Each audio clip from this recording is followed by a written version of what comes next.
Selamat pagi, selamat siang, atau selamat sore, bahkan selamat malam, khususnya masyarakat Kabupaten Merauke, dan terlebih khusus adalah bagi calon siswa-siswi SMA Negeri 2 Merauke untuk tahun pelajaran 2020-2021 ini. Mungkin sudah banyak yang pertanyaan, bahkan sudah sering hampir tiap malam, tiap hari WA berbunyi, "Pak, kapan proses penerimaan PPDB siswa SMA Negeri 2 Merauke dilaksanakan?"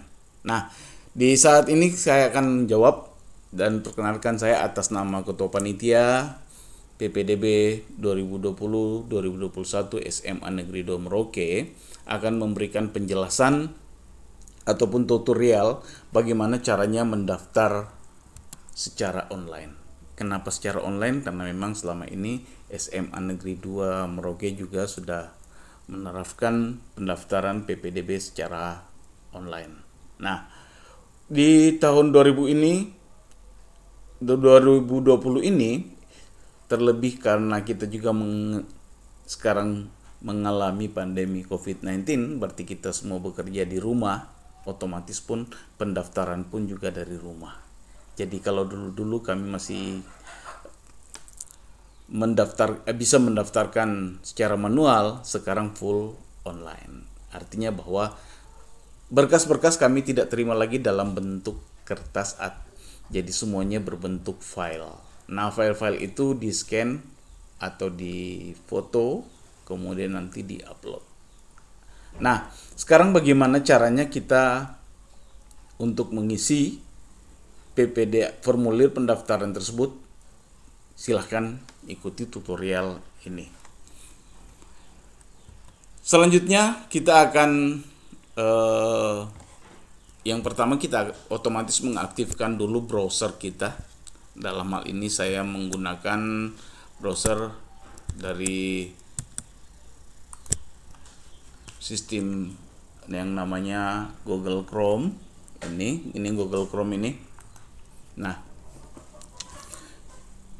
setelah kita mengaktifkan Google Chrome, langkah selanjutnya adalah mengetik alamat link. Khusus untuk alamat link di sini, silakan ketikkan alamat linknya di address yang di sini ya, di atas ini. Ketikkan bit.ly,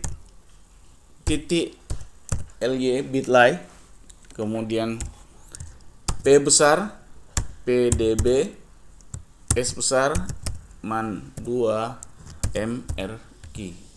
Jadi untuk alamat linknya adalah bit.ly PPDB SMA Negeri 2 Merauke. Setelah itu silakan tekan tombol enter.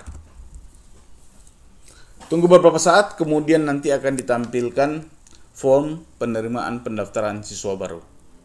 Silahkan diklik tombol next. Nah, setelah itu isikan biodata. Biodata yang diperlukan dalam sistem ini yang pertama adalah NISN, nomor induk siswa nasional, panjangnya adalah 10 digit. Silahkan diketikkan. Contoh di sini saya contohkan saja ya, 01. Nah, nanti kalau isikan secara benar, karena kalau salah tidak akan bisa terproses. Kemudian ketikkan lagi nama calon siswa, saya gunakan nama saya sendiri, kemudian jenis kelamin, alamat yang disesuaikan dengan kartu keluarga, kemudian usia, masukkan usianya.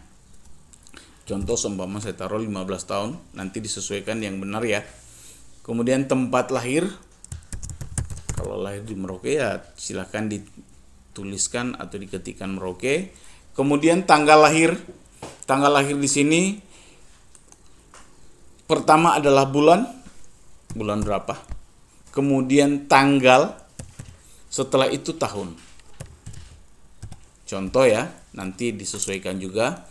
Nah, kemudian kita masuk selanjutnya ke dalam kartu keluarga. Kartu keluarga di sini berupa file scan atau file yang difoto. Nah, silakan tekan tombol add file. Kemudian setelah itu klik select file from your device. Ini diklik. Nah, di sini karena saya sudah siapkan, saya taruh di folder contoh. Nah, di sini ada kartu keluarga. Saya tinggal klik dan di sini ada bentuknya adalah PDF. Saya open. Kalau langkah tersebut benar, maka di sini akan keluar nama file seperti yang tadi kita pilih. Kemudian kita klik tombol upload, nanti dia akan merespon, dia akan menyimpan ke server panitia. Setelah proses upload terselesaikan, dia akan kembali, sistem akan kembali ke formulir pendaftaran. Selanjutnya adalah jarak dari rumah ke SMA Negeri 2. Oh ya, sekedar informasi bahwa jika ada tanda merah, itu berarti sistem memerlukan data tersebut dan harus diisi. Jadi kalau tidak diisi, nanti sistem akan berhenti atau tidak akan melanjutkan. Jadi harus diisi. Nah, sini ada 1-5 km, 6-10, dan yang pilihan terakhir adalah di atas 10 km. Contoh di sini saya ambil yang kedua, 6-10 km. Kemudian ada fasilitas penunjang pembelajaran jarak jauh. Nah, ini juga nanti berkaitan dengan proses untuk ujian peminatan, ya. Jadi nanti kalau ujian peminatan, nanti kita lihat siswanya menggunakan apa. Silahkan dipilih. Kalau seumpama saya mempunyai handphone Android, ya silahkan pilih handphone Android. Kalau punya laptop, ya silahkan. Tetapi kalau seumpama tidak memiliki, ya otomatis kita tulis juga tidak memiliki. Ya, jadi kalau ada 2 atau lebih 1, ya silahkan. Ya. Nah, setelah itu kita menuju ke lulusan dari SMP pada tahun berapa. Nah, di sini panitia hanya mengambil 3 tahun ke belakang. Jadi mulai dari 2018, 19 sampai 2020. Silahkan dipilih. Saya contoh sini, saya ambil 2020. Kemudian seperti yang saya katakan tadi bahwa diperlukan surat keterangan kelulusan sementara. Itu yang bagi siswa yang tamat 2020. Nah, bagaimana bagi siswa yang tamat 2019 dan 2018? Kalau 2019 dan 2018 berarti siswa tersebut sudah memiliki ijazah. Jadi harus di-scan adalah ijazah, bukan surat keterangan lulus sementara. Nah, klik sama dengan kartu keluarga tadi, klik add file, kemudian pilih select file. Nah, cari SKL-nya. Di sini saya sudah contohkan. Ini ada. Kemudian saya klik. Nah, sama sudah keluar nama filenya. Sekarang tinggal tekan tombol upload, sistem akan bekerja. Kemudian selesai, dia menuju kembali ke formulir pendaftaran. Selanjutnya adalah minat siswa ke jurusan apa.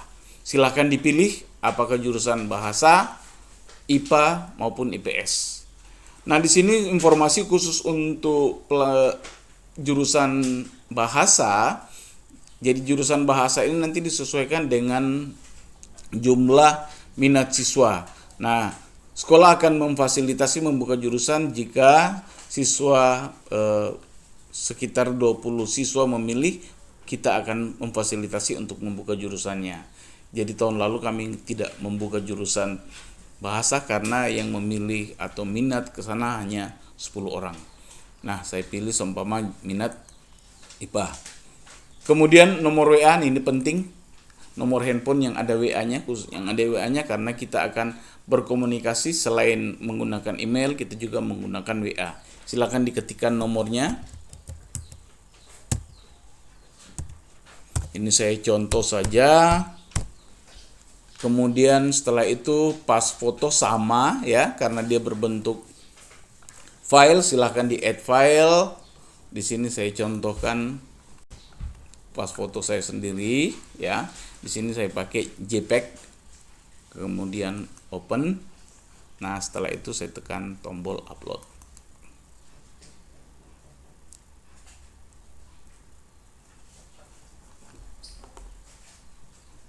Nah, setelah selesai dia akan menuju ke email calon siswa. Khusus untuk email, sekali lagi jangan sampai salah.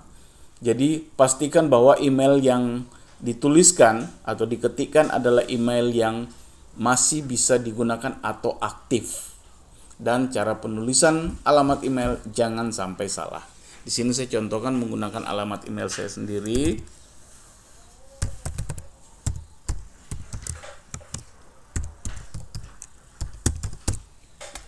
Nah, setelah mengisikan alamat email, saya tekan tombol next. Nah, selanjutnya adalah informasi atau data-data mengenai sekolah asal dari siswa. Sekolah asal di sini adalah SMP. Ketika nama sekolahnya saya contoh saja SMP Negeri, ini contoh saja ya. Kemudian alamat sekolah, masukkan alamatnya, Jalan Aru, nomor 11, contoh ya. Kemudian provinsi, karena kita berada di Papua ya silahkan dipilih Papua dengan cara ketik saja supaya cepat. Dia akan menuju ke Papua. Jadi ketik PA, dia akan menuju ke Papua. Begitu juga dengan kabupaten, silahkan dipilih dulu, dicos, kemudian untuk menuju ke Merauke silahkan langsung diketik Merauke, Merauke, dia akan menuju ke Merauke, tinggal dipilih. Kemudian jenis sekolah ada 3, swasta, negeri maupun paket B.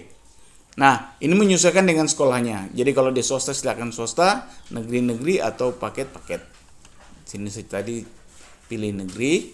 Kemudian akreditasi sekolah ada akreditasi A, B, C maupun yang belum terakreditasi. Nah, kalau seumpama akreditasinya A, silakan pilih A. Kemudian nomor akreditasi sekolah ini berhubungan dengan sekolah asal, silakan nanti dihubungi sekolah asal, kemudian ketikkan nomor akreditasi sekolahnya. Tinggal dipilih, seumpama nomor, contoh ya, di sini hanya sebagai contoh saja. Setelah itu klik tombol next. Nah, selanjutnya adalah prestasi calon siswa. Nah, prestasi di sini agak beda ya. Perhatikan di sini tidak ada tanda merah, berarti sistem tidak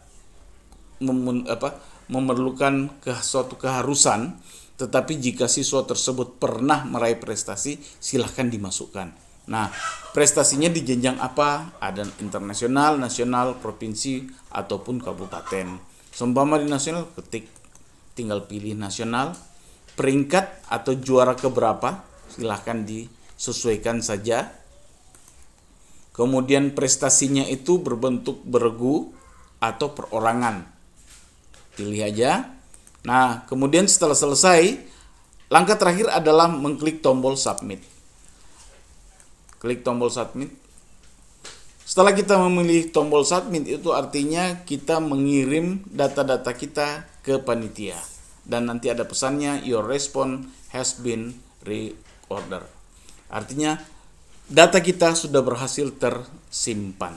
Nah, selanjutnya adalah nanti kita akan melihat, atau nanti siswa silahkan langsung mengecek emailnya. Kenapa? Karena setelah mengecek email, nanti di situ di siswa sendiri akan mendapatkan sebuah email pemberitahuan bahwa telah melaksanakan atau telah mengisi formulir pendaftaran. Nah, di panitia juga nanti akan mendapatkan pemberitahuan bahwa siswa tersebut sudah mendaftar dalam bentuk file PDF. Kita tunggu sementara proses, mudah-mudahan dalam waktu cepat. Karena internetnya juga lagi agak gangguan sedikit, kurang cepat. Kita tunggu. Jadi sekali lagi, khusus untuk alamat email, jangan salah ketik. Karena disitulah nanti yang akan kita gunakan untuk mengirim seluruh informasi-informasi. Ini kayaknya belum ada. Tapi nanti kalau sistemnya kalau internetnya lancar, ini nanti ada di sini. Jadi dia akan ada sebuah file pemberitahuan ke panitia bahwa siswa tersebut nanti akan tertulis nomor pendaftaran dan nama siswanya. Oh iya, nomor pendaftaran tadi kenapa kita tidak tuliskan? Karena itu sistem sudah menulis otomatis atau sudah dibuatkan secara otomatis, jadi semuanya siswa tidak perlu atau calon siswa tidak perlu lagi menulis alamat nomor pendaftaran. Ini kayaknya ada gangguan internet sampai sekarang belum keluar. Tidak apa-apa, kita lanjut saja. Yang jelas bahwa setelah proses yang dilakukan selesai, maka calon siswa pasti akan mendapatkan pemberitahuan berupa sebuah file PDF. Nah, kalau betul di situ akan keluar nama filenya yang isinya adalah file pemberitahuan. Ini sudah ada nih. Ada bukti nih. Di sini sudah kelihatan bukti pendaftaran PPDB Semanda yang namanya Maurits. Nah, itu artinya kita sudah selesai untuk melakukan proses pendaftaran. Dan bukti ini di-print dan akan nanti dipakai untuk pembelajaran selanjutnya.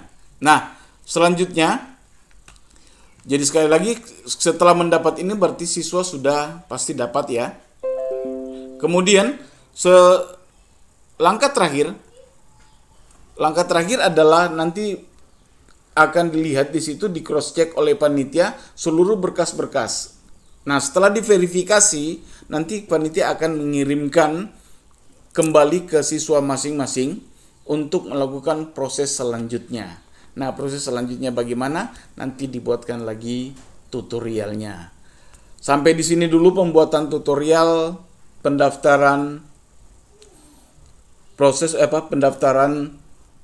formulir pendaftaran penerimaan siswa baru tahun pelajaran 2020-2021 di SMA Negeri 2 Merauke. Semoga ini dapat membantu calon siswa untuk lebih mandiri dan lebih familiar untuk mengisi formatnya supaya tidak salah.